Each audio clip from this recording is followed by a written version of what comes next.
Labbenko waike wangari dubbata Eyyeni dubbata Akkabaariya qosin si galateeffata Labbenko waike wangari dubbata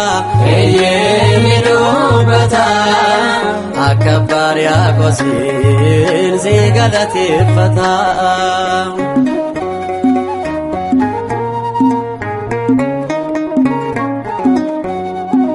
Darbata melukufu sindandi egale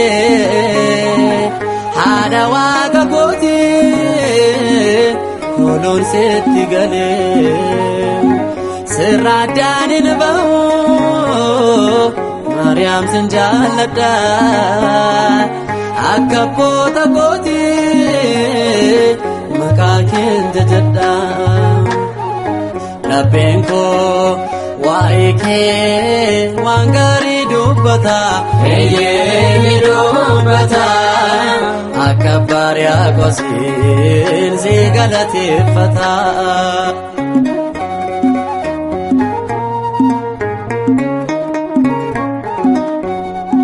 Bultoo waaqa ta'uu kee warri hubatanii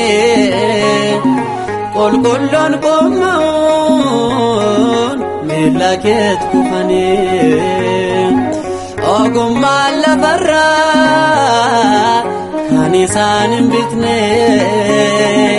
si waammachuudhaaf yoomiyyuu hin callisne Labbenko waike wangari dubbata Eyyeni dubbata Akkabaariya qosin si galateeffata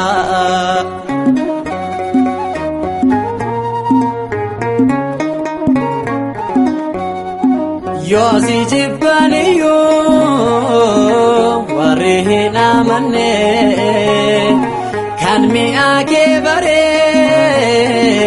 lapheensaas hin ganne bultoo ilmaa taatee kan waaqa uumamaa ulfinaan mul'adhu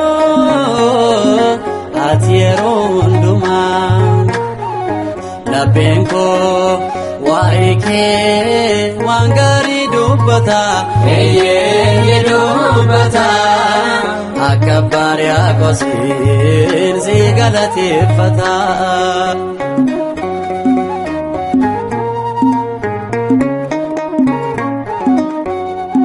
Magaalaa Waaqayyoo gaarree hin baaqomne maaliin fakkeessina karaan Maariyaami ati qulqulluudha kan cubbuu hin qabne fayyisaa biyya lafaa karaa kee argine Labbenko waike wangari dubbata Eyyeni dubbata Akkabaariya qosin si galateeffata Labbenko waike wangari dubbata Eyyeni dubbata Akkabaariya qosin si galateeffata